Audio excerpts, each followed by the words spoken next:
G'day, this is Scribble here, recording content for MSEM 2, one of the custom Magic formats. Today is my first round in the Grand Prix for September. So today I will be playing against Joewell, who I believe is this is their first match playing in a GP in this format. So a warm welcome to them. So today I'll be playing a 4-color control deck, so every color but red. So it is called Heart Attack, so it relies on the land, where are we? Heart of Zadina to make a lot of mana, to pump into Mastery of the Veil to deal a lot of damage to the opponent. But other than that is a control deck aiming to use all the tools that it can to prolong the game. My opponent is on a mono red burn list, which I would normally be quite comfortable playing into on my control lists, but this is one of the first control lists where I don't have any main deck life gain, so this will be interesting to see how we go. Alright, so I've lost the die roll, so I'll be playing second. My first starting hand is not looking fantastic with only a single tap land in my hand for one color, so I'm going to have to mulligan this one. Okay, this one's looking a bit better. 2 lands here, and I can get all of my colors using these 2 lands. Expose is my hand attack spell of choice, which is particularly good into a mono-red opponent, because it is essentially a Thoughtseize that saves me 1 life. So I will be keeping this hand, and I'm just thinking about what I should be putting away. Out-of-body experience is going to be important at answering some of my opponent's early threats and slowing them down a bit. We have 2 big artifacts here that help me tutor for a land, which is generally going to be Heart of Zadina, though with not having many lands to start out with, I could see wanting to just get something that produces a color of mana. Simmel, being a 4-drop, I could see wanting to swap out, though either of my 3 mana artifacts can give me the 4th land to curve into Simmel, and she does make for good blockers, so I believe I'll be putting back Gate of Realms to start out. Right, best of luck to my opponent. Right, starting out with an aggressive start, one of the classics for mono red. Suitor of the Sea is going to start pinging us every turn. So if that survives, then it will end up doing 3 damage to me per turn, which is something that I will need to answer at some point. I have drawn into my 3rd land, which is going to end up saving me a bunch of life. So I have 2 1-mana plays, which are white and black, so I am kind of looking at using my Nebula Venti Gold just to pay for all of my colors, except for perhaps green because of my forest here. Potentially letting me play Baron Dissolution tapped on my 2nd turn to save me 2 life. And just having a look at my opponent's deck, they do have some 2-drops, which might make for better targets with out-of-body experience. So I am thinking whether the turn 1 expose will end up saving me more life. So I am going to excuse me, pick my colors now, which will be white, blue, black, so paying 3 life there. Alright, I think with Intrepid as a blocker, I will be able to shore up no defenses eventually, so I am going to be starting out with the Expose. Alright, that's quite the aggressive hand here. So my opponent has a 2nd land which will enter untapped because they control a basic mountain. They can deploy 2 Banished Companions here, which is going to start doing a lot of damage to me, making me think that I should be taking one of those, especially to put them off mana efficiency next turn by letting them only cast 1 of those and leaving a mana floating. I could take a Brazen Sacrilege, which deals 2 damage immediately, but then doubles the rest of the damage for that turn. So my opponent could cast this on their upkeep in response to the Suitor of the Sea trigger to double the ping as well as the creature's damage, which would end up doing 1, 2, 3, 4, 5, 6, 7, 8 damage to me if they do that. Though I think my best bet at the moment is probably to take the repeatable source of damage. So I will be taking the Banished Companion here. Yeah, we're off to quite a rocky start, and it looks like my opponent might have the momentum they need to keep it going. So I will need to draw into some more early gas if I'm wanting to survive this. Okay, opponent has deployed the Firehearth Halls.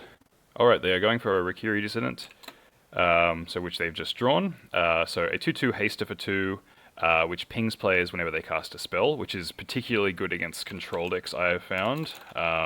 Wanting to cast a lot of spells, and always getting that assured single ping if the opponent does have immediate removal. Okay, so I've drawn into a Celestial Banishment, which lets me counter an activated or trigger ability of a non-land permanent, and then exile the associated permanent. So my opponent has Banished Companion and Suitor of the Sea, which both have triggered abilities that I can use Banishment to remove, which means out-of-body experience is probably going to be best used on the Rikiri Dissident. I think to save myself 2 life from my Shockland, I would like to play this tapped, because if I play the Forest and go to use Celestial Banishment next turn, then I won't have anything except for out-of-body experience to play on my turn 3 unless I draw an untapped land, or if I want to shock myself. So I believe that is what I'm going to be doing.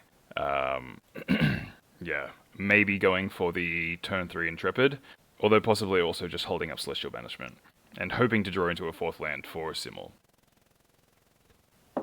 Alright, opponent has drawn a 3rd land off the top, and have deployed their Banished Companion, so I could see a Brazen Sacrilege coming in at instant speed.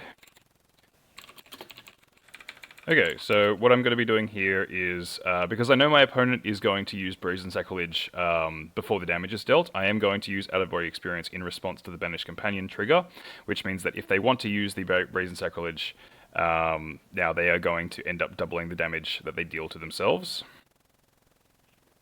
Yep, so my opponent is letting that resolve. I will give them the proper elemental token just so it has flying. Yep, okay, so as expected, my opponent is going for the Brazen Sacrilege before damage. I will check with them if they want to do that before or after the Banished Companion trigger. I assume they intend to do it afterwards, so that they're not doubling the damage to themselves. It does appear that they actually do just have lethal. Yeah, I've given myself a false sense of security here.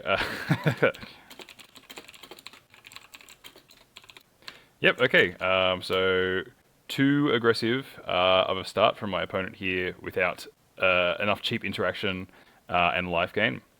So we're going to go into game 2. So the obvious side-ins for me are Stand Unassailable, which is meant mostly for this matchup. So large chunk of life gain is going to help. Looking at the obvious things to remove in this situation, I am interested in going down on Hand Attack, particularly Prying Inquiry as a turn 2 play. I'm not as interested in the value that comes from its Investigate as I am from just slowing the game down, and my opponent is likely going to dump their hand quicker than I can actually Hand Attack it. Expose does make for a good turn 1 play, so I think I will be keeping that. And then having a look at the rest of what's in my sideboard, Pithwilt and Celestial Banishment as cheap removal can be good. I think I'm interested in shaving a Simmel and possibly an Expose, just because those become redundant quite quickly. Though I think having them available for the turn 1 play is also not bad. Yeah, so I think because of that I will shave the additional Simmel. Alright, so I will be on the play for this one.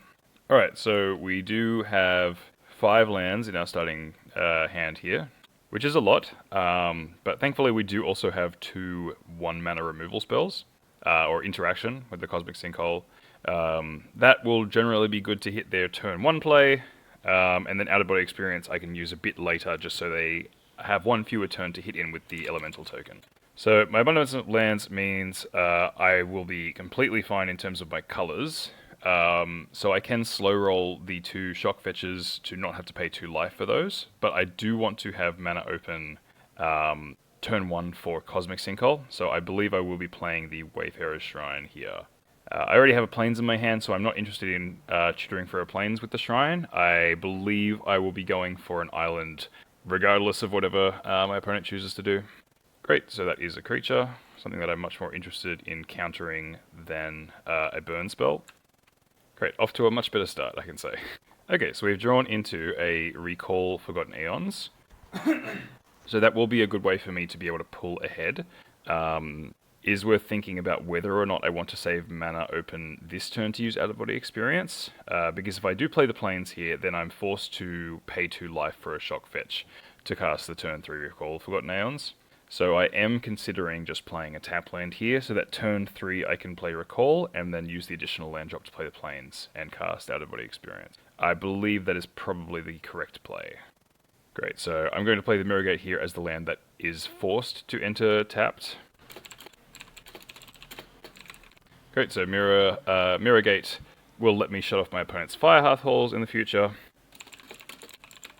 I assume my opponent will pick red, just so their Fire Hearth Halls can produce mana that actually cast their spells. I am picking green here because I know that turn 3 I'm going to want to play a green spell, and my fetch lands can find me the black sources that I'll need for later. Okay, so my opponent has named green as well, so they would rather that I don't have access to a 5th color of mana over their Fire Hearth Halls being able to produce red mana, which suggests to me that they don't have a Fire Hearth Halls in hand. Oh, no, I've misread that entirely. But this will mean that they... okay, so because they picked green, that means they can't actually cast the Rakiri Dissident off of this. So I'll just explain that in the comments here.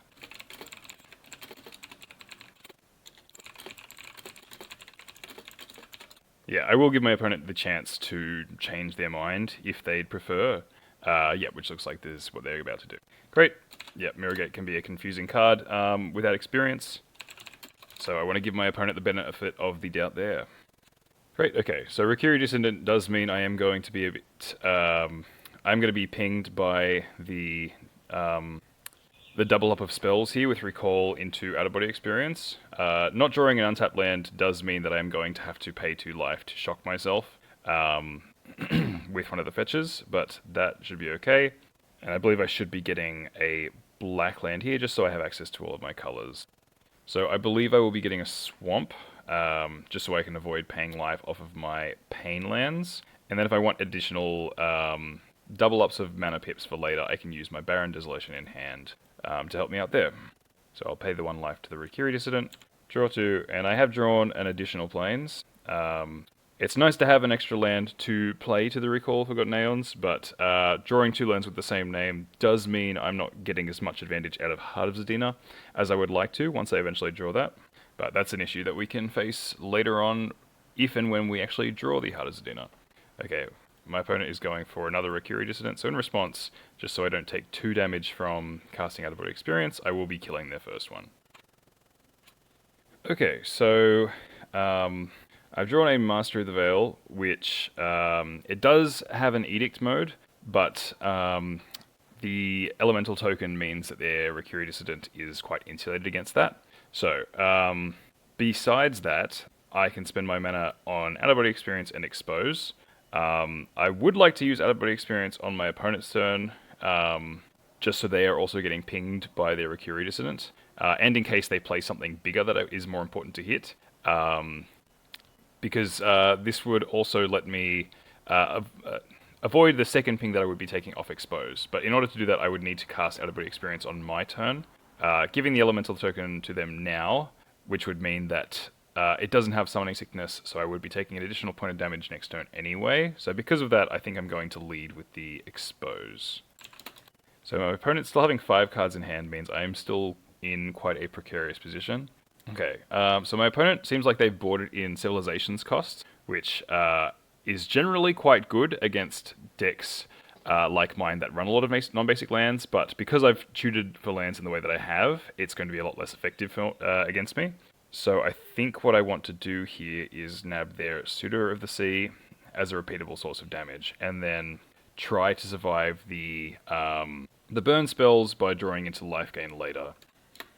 Great, so I will be playing the Barren Desolation tapped here, and plan to use out-of-body experience on the Rakiri Dissident as it swings. Unfortunately, Master of the Veil does not have a life gain mode associated with it, so it's not the most helpful thing here.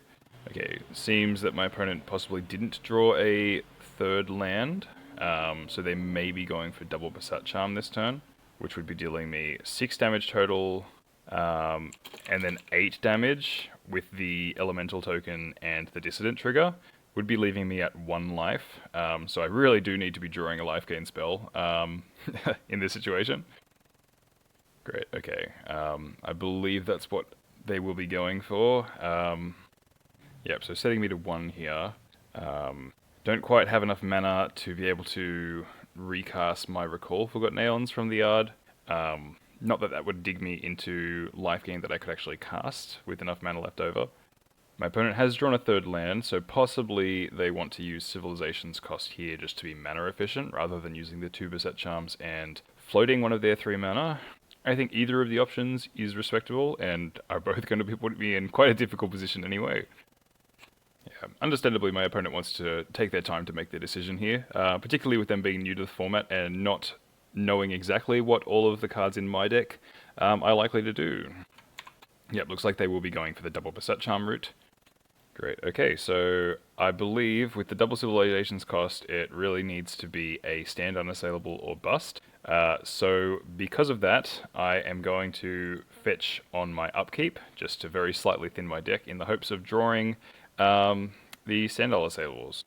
So I can search for any plains or swamp, and while I would like to have more differently named lands on the field, my opponent having 2 Civilizations costs means I think I am going to go for the basic land, just to reduce the damage off of that. Alright, and praying for a stand. Ooh, not exactly. Okay, I'm not 100% out of it. I just need to draw into exactly an untapped green source and a stand unassailable with the Recall Forgotten Aeons. And we didn't quite get there. Yep, so it looks like my opponent has got it. Yep, I will just be conceding here. No life gain in sight.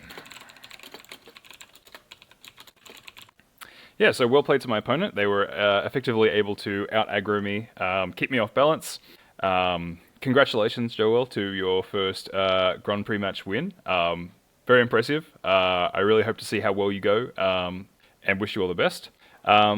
Thinking back on the games, so the purpose of my deck in this Grand Prix is very targeted against a very specific deck, which has come about with the newest rotation of sets into the format, which has seen a scam deck revolving around Evoke cards rise in popularity.